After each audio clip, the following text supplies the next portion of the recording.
Sir ఎందుకు తగ్గిపోయారు ఈ మధ్య కాలంలో?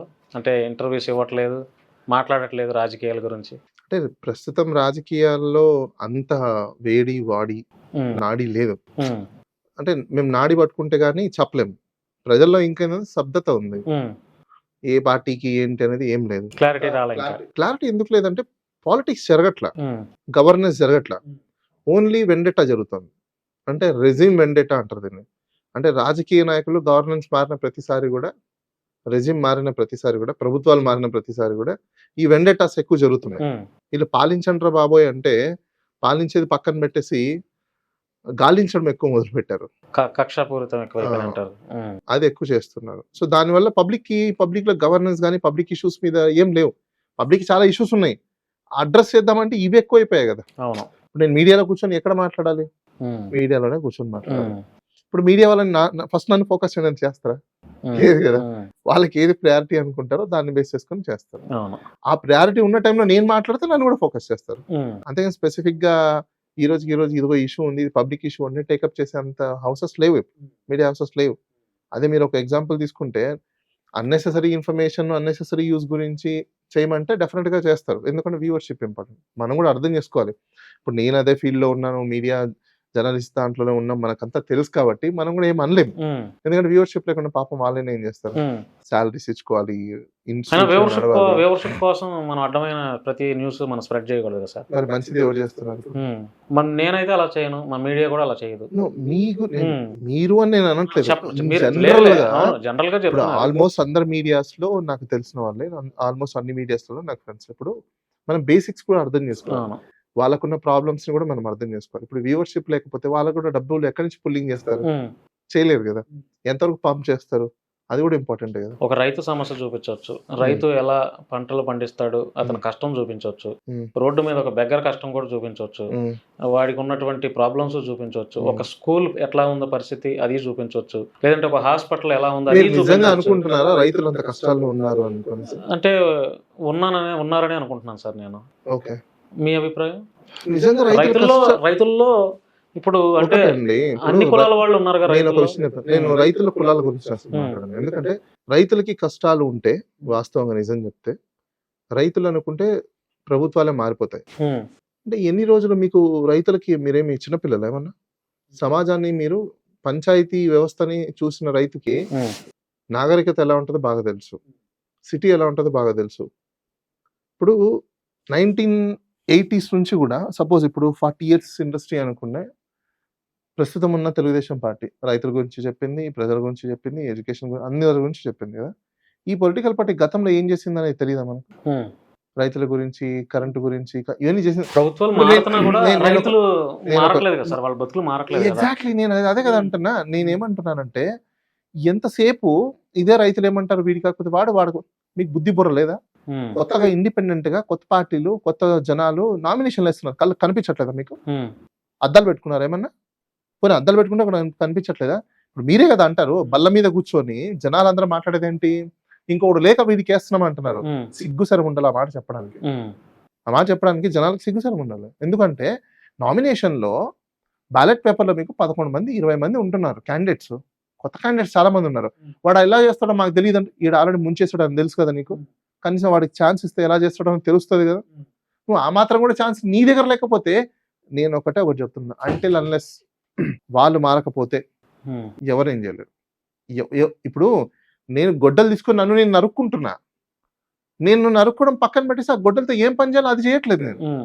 నువ్వు ఇప్పుడు అదే రాజకీయ పార్టీలకే మీరు తొత్తుగా మారిపోయి ఓట్లేసుకుంటూ కూర్చుంటున్నారు. ఇంకెలా మారుతది? మీ బతుకులు ఎలా మారుతాయి? మీ భవిష్యత్తు ఎలా మారుతది? ఆల్రెడీ గతంలో వాళ్ళు ఏం చేశారో మీకు తెలుసు కదా! చెయ్యరనే విషయం కూడా మీకు తెలుసు. అయినా మీరు మళ్ళీ నమ్ముతుంటే ఎన్ని సార్లు నమ్ముతారు మీరు? నాకు అర్థం కాదు. నేను మరి ఈసారి చేస్తా, ప్రజాస్వామ్యం ఎట్లా ఈసారి మారాలి సార్? చేస్తా. ఎట్లా మారాలి? ఏం చేస్తే ప్రజాస్వామ్యం మారదంటారు? మారాలి అంటే ముందు ఎప్పుడు ఒక్కసారి ఎమ్మెల్యే అయ్యాడంటే సెకండ్ టైమ్ వాడిని గెలిపించకూడదు ఆ ఎమ్మెల్యేని. హ్మ్. అంతే. అంతే ఇంక అయిపాయే ఖతం. ఒకసారి చూసేసాం మనం. అట్లా ఒక్కసారి పాలన ఎట్లా ఉంది ఏంటనేది ఒక్కసారి ఆ ఎమ్మెల్యేని గెలిపించారంటే మరి సెకండ్ టైమ్ గెలిపించదు. ఇప్పుడు బేసిక్ కాన్సెప్ట్ నేను చెప్తానండి. రాజకీయం అంటే ఏంటి? ఆ నియోజకవర్గంలో ఉన్న వ్యక్తిని ఆ నియోజకవర్గంలో ఉన్న ప్రజలు నామినేట్ చేస్తారు. ఏమని? ఇదిగో ఇతన్ని ఎమ్మెల్యే క్యాండిడేట్‌గా నేను నిలబెడుతున్నా. అట్లా 10 మంది నామినేట్ చేస్తారు. ప్రపోజ్డ్. వాటిలో ద బెస్ట్‌ని మీరు ఎంచుకోవాలి. అవునా? ద బెస్ట్ ఎక్స్ అనే పర్సన్ నీకు ఈ టర్మ్ ద బెస్ట్ చేసి ఉంటే సెకండ్ టర్మ్ నువ్వు గెలిపి. హ్మ్. అది పక్కన పెట్టి ఒక పొలిటికల్ పార్టీ నాయకుడు ఎప్పుడో నాట్ సెంచరీలో ఆయన సినిమా హాల్ నుంచి వచ్చారు ఒక ఆయన, ఫ్యాక్షనిస్టులు వచ్చారని ఇంకో ఆయన, ఇంకొక ఆయన బాబు.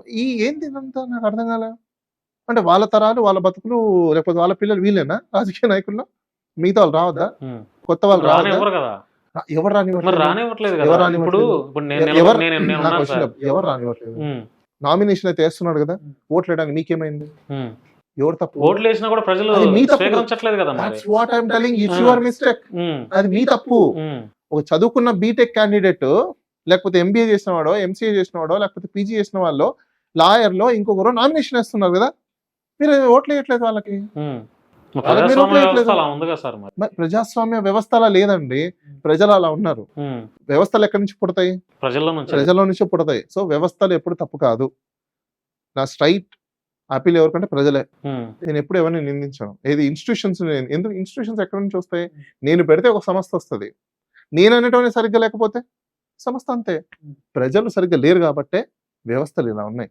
చాలా మంది చెప్తున్నారు ఈ ఇప్పుడు ప్రస్తుతం కూటమి గవర్నమెంట్ లో వ్యవస్థల్ని మనం ఇది చేయకూడదు, వ్యవస్థల్ని బుద్ధిబుర్ర ఉండాలి మీకు కాస్తేనా. మీకు చదువులు మీ చదువులు తెలియకపోతే తెలుసుకోండి.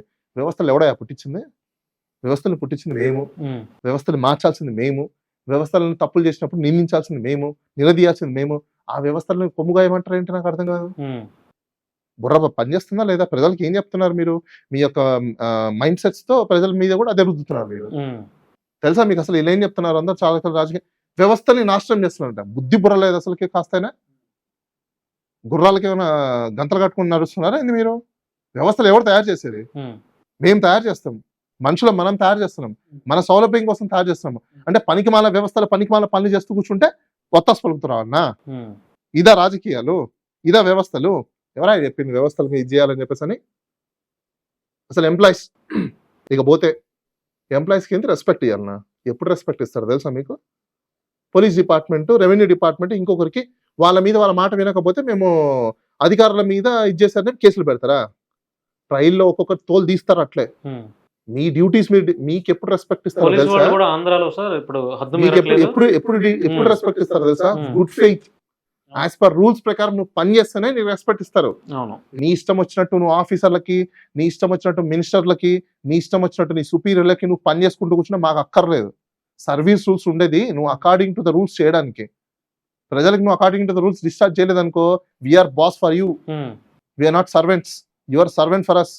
ప్రజలకు తెలుసుకోండి ఫస్ట్. ఉమ్, జనాలకి వీళ్ళందరూ సర్వెంట్స్, మేం బాస్లము. అయితే ఇద్దరికి రెస్పెక్ట్ ఇవ్వాలి, ముగ్గురికి రెస్పెక్ట్ ఇవ్వాలి. ఒకటి టీచర్కి, రెండు న్యాయవాదులకి, లాయర్స్కి, లాయర్స్ కి. మూడు డాక్టర్లకి. వీళ్ళకి తప్ప ఎవరికి రెస్పెక్ట్ ఇవ్వాల్సిన అక్కర్లేదు. ఎందుకు రెస్పెక్ట్ ఇవ్వాలా? మనం డబ్బులు ఇస్తున్నాం వాళ్ళకి. మీరు వాళ్ళ చెప్పిన జీతాలు మనం pay చేస్తున్నాం. మూడు కేటగిరీస్ వాళ్ళు కూడా కల్తీ అయిపోయారుగా. ఎక్కడ కల్తీ అయ్యారు? న్యాయ వ్యవస్థ, వాళ్ళు న్యాయవాదులు కల్తీ వాళ్ళు అవ్వాలి. నిజంగా కల్తీ అయిపోతే ఈ రోజు ఒక్కడికి కూడా న్యాయం దొరకదు.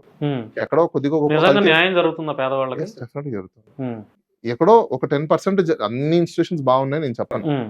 డెఫినెట్ గా ఆ ఇన్స్టిట్యూషన్స్ లో కూడా ప్రాబ్లమ్స్ ఉన్నాయి, లేవని నేను అనను. ఇప్పుడు మీరు పేదవాళ్ళు మీ దగ్గరకు వచ్చి ఈ కేసు పని మీద నాకు హెల్ప్ చేయండి సార్ అంటే మీరు ఫీజు వసూలు చేస్తారా?